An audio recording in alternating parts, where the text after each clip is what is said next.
అందరికీ నమస్కారం. ముందుగా ఈ వీడియోకి ఒక లైక్ కొట్టి మన ఛానల్ని సబ్స్క్రైబ్ చేసుకోండి. ఇంట్లో సుఖ సంతోషాలు పెరగాలని, ఇంటి ఆదాయం పెరగాలని ప్రతి ఒక్కరూ కోరుకుంటారు. అయితే మన జ్యోతిష శాస్త్రాలలో వివరించబడిన కొన్ని శక్తివంతమైన పరిహారాలను పాటిస్తే మీ ఇంటి ధనాదాయం బాగా పెరుగుతుంది. లక్ష్మీదేవి మీ ఇంట్లోకి అడుగు పెడుతుంది. కాబట్టి ఈ వీడియో మీకు కంటపడిందంటే మీరు చాలా అదృష్టవంతులని చెప్పవచ్చు. లక్ష్మీదేవిని ఆకర్షించే కొన్ని పరిహారాల గురించి ఈ వీడియోలో తెలుసుకుందాం. ఇక మీ కష్టాలన్నీ వెంటనే తీరిపోతాయి. ముందుగా ఈ వీడియోకి ఒక లైక్ కొట్టి ప్రతి ఒక్కరూ ఓం నమఃశివాయ అని కామెంట్ చేయండి. సింహద్వారం విషయంలో కొన్ని నియమాలు తప్పకుండా పాటించాలి. ప్రతి మంగళవారం నాడు మీ ఇంటి గుమ్మానికి వేపాకుల తోరణం కట్టండి. ఇలా కడితే ఇంటికున్న దిష్టి దోషాలన్నీ వెంటనే తొలగిపోయి మీ ఇంట్లోకి లక్ష్మీదేవి అడుగు పెడుతుంది. ఇక మనలో చాలామంది ఇంటి ముందు చెప్పులు విడుస్తారు. అయితే గుమ్మానికి కుడివైపున చెప్పులు పెట్టకూడదు. ఇది లక్ష్మీదేవి నడిచి వచ్చే దారి కాబట్టి ఎప్పుడూ కూడా గుమ్మానికి ఎడమవైపు చెప్పులు పెట్టుకోవడం మంచిది. ఇక ప్రతిరోజు ఇంటి ముందు ముగ్గు వేసిన తరువాత ముగ్గు మధ్యలో చిటికెడు పసుపు కుంకుమ చల్లితే అలాంటి ఇల్లు దేవాలయంలా మారిపోతుందట. మీ ఇంట్లోకి వెంటనే దేవతలు అడుగు పెడతారు. కల్లుప్పును లక్ష్మీ స్వరూపంగా భావిస్తారు.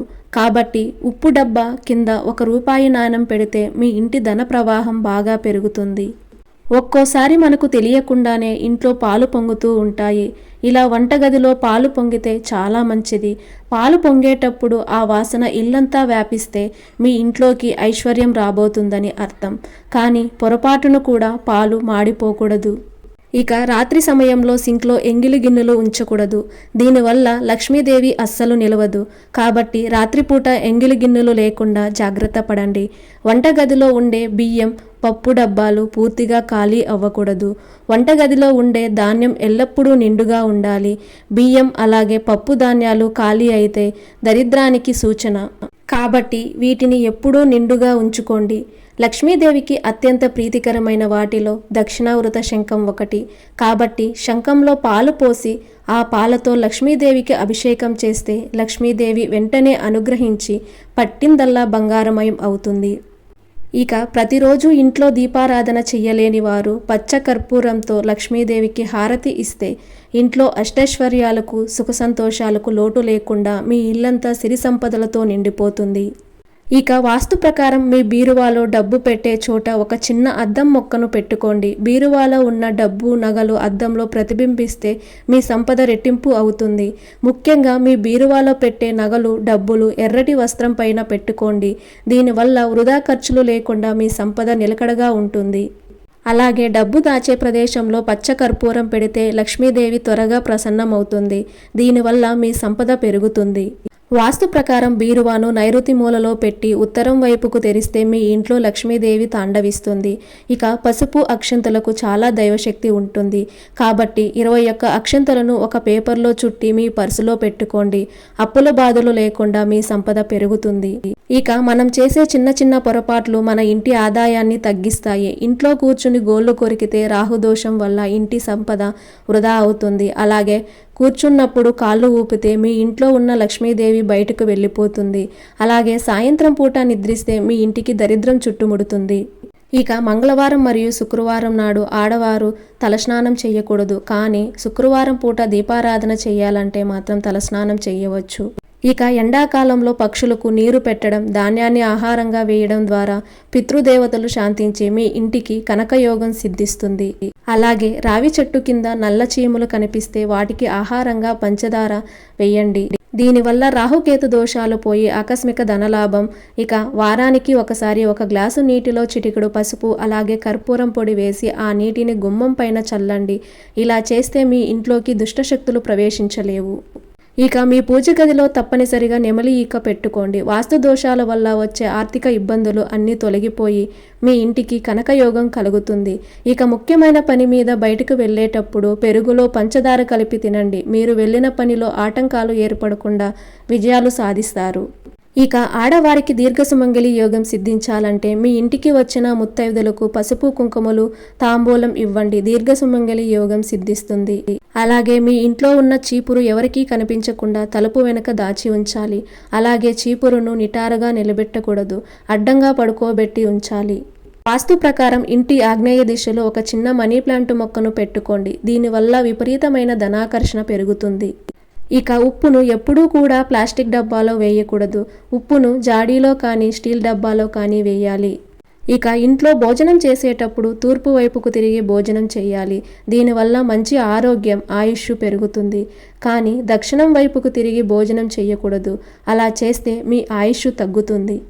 ఇక మీ పుట్టినరోజు వచ్చినప్పుడు తప్పకుండా గోశాలకు వెళ్ళండి. మీ పుట్టినరోజున గోశాలకు వెళ్ళి గోవుకు పచ్చగడ్డిని తినిపించి నమస్కారం చేసుకుంటే అదృష్టం వరిస్తుంది.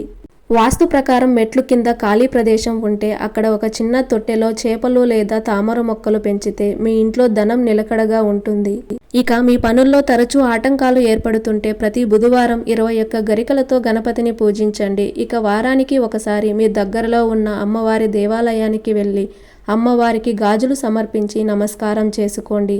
మీ భర్త ఆయుష్ పెరుగుతుంది. ఇక ప్రతి ఒక్కరి ఇంటికి ఉత్తర ద్వారం కిటికీలు ఉండాలి. ఉత్తరం కిటికీని కనీసం గంటసేపు తెరిచి ఉంచితే కుబేర శక్తి ఇంట్లోకి వస్తుంది. దీనివల్ల మీ ఇంట్లో లక్ష్మీదేవి తాండవిస్తుంది. ఇక బయట నుండి ఇంటికి రాగానే ప్రతి ఒక్కరూ కాళ్ళు చేతులు శుభ్రం చేసుకోవాలి. కాళ్ళు కడుక్కోకుండా ఇంట్లోకి అడుగు పెడితే మీ కాళ్ళతో పాటు మీ ఇంట్లోకి దుష్టశక్తులు ప్రవేశిస్తాయి. ఇక మంగళవారం పూట ఎవరికి అప్పు ఇవ్వకూడదు. అలాగే ఎవరి నుండి అప్పు తీసుకోకూడదు. కానీ మంగళవారం పూట కొంచెం అప్పును తీరిస్తే మాత్రం అప్పుల బాధలన్నీ వెంటనే తీరిపోతాయి. ఇక చినిగిన పర్సును అస్సలు ఉపయోగించకూడదు. చినిగిన పర్సులో డబ్బు ఉంచితే వృధా ఖర్చులు పెరుగుతాయి. పర్సులో చిల్లర నాణ్యాలు ఎక్కువగా ఉండేలా చూసుకోండి. దీనివల్ల లక్ష్మీ కటాక్షం పెరుగుతుంది. అలాగే మీ బీరువా తలుపు లోపల వైపు గజలక్ష్మి ఫోటోలు అంటించండి. మీరు బీరువా తెరిచినప్పుడల్లా అమ్మవారి ఫోటో కనిపిస్తే ఇంటి ధనాదాయం పెరుగుతుంది. అలాగే ఇంట్లో పెద్దవారి పాదాలకు నమస్కరించడం వల్ల గురుగ్రహం బలపడి మీ ఆర్థిక స్థితి మెరుగుపడుతుంది. ఇక ఎవరికైనా డబ్బు ఇచ్చేటప్పుడు లేదా తీసుకునేటప్పుడు సూర్యాస్తమయం తర్వాత ఇవ్వకండి. అలాగే సాయంత్రం పూట ఇల్లు ఊడవకూడదు. ఇక విపరీతమైన అప్పుల సమస్యలతో బాధపడేవారు ప్రతి శనివారం నల్ల కుక్కకు ఆహారంగా రొట్టెలు పెట్టండి. అప్పుల బాధలన్నీ క్రమక్రమంగా తీరిపోతాయి. తులసి కోటలో లక్ష్మీదేవి నివసిస్తుంది. తులసి కోటలో నీరు పోసేటప్పుడు ఓం శ్రీం హ్రీం క్లీం లక్ష్మీనారాయణాయ నమః అని చదువుతూ తులసి కోటలో నీళ్లు పోస్తే లక్ష్మీదేవి అనుగ్రహం సులభంగా కలుగుతుంది. వాస్తు ప్రకారం మీ ఇంటి దక్షిణ దిశలో వేప చెట్టు ఉంటే మంచి ఆరోగ్యాలతో పాటు మీ ఆయుష్ పెరుగుతుంది. ఇక చిన్నపిల్లలకు అన్నం పెట్టేటప్పుడు మొదటి ముద్దను వెండి స్పూన్తో తినిపించండి. అలా తినిపిస్తే పిల్లలకు రాజయోగం పడుతుంది. ఇక భోజనం చేసేటప్పుడు ఎడమ చేత్తో మంచినీళ్లు తాగకూడదు. దీనివల్ల ధననష్టం ఏర్పడుతుంది. కాబట్టి భోజనం మధ్యలో నీళ్లు తాగకూడదు. మనం తెలియక చేసిన కొన్ని తప్పుల వల్ల కర్మదోషం ఏర్పడుతుంది. కాబట్టి నెలకు ఒకసారి మీ దగ్గరలో ఉన్న దేవాలయాన్ని మొత్తం శుభ్రం చేస్తే కర్మదోషాలన్నీ తొలగిపోయి మీ కుటుంబంపై సంపూర్ణ దైవానుగ్రహం ఉంటుంది. ఇక మీ ఇంటికి ఎవరైనా అతిథులు వస్తే నవ్వుతూ పలకరించండి. దీనివల్ల లక్ష్మీదేవి సంతోషిస్తుంది. ఇలాంటి చిన్న చిన్న నియమాలు పాటిస్తే మీ ఇంటి ఆదాయం బాగా పెరుగుతుంది. ఈ వీడియో మీకు నచ్చినట్లయితే ఒక లైక్ కొట్టి మీకున్న ధర్మ సందేహాలకు కామెంట్ చేయండి. ఓం నమః శివాయ.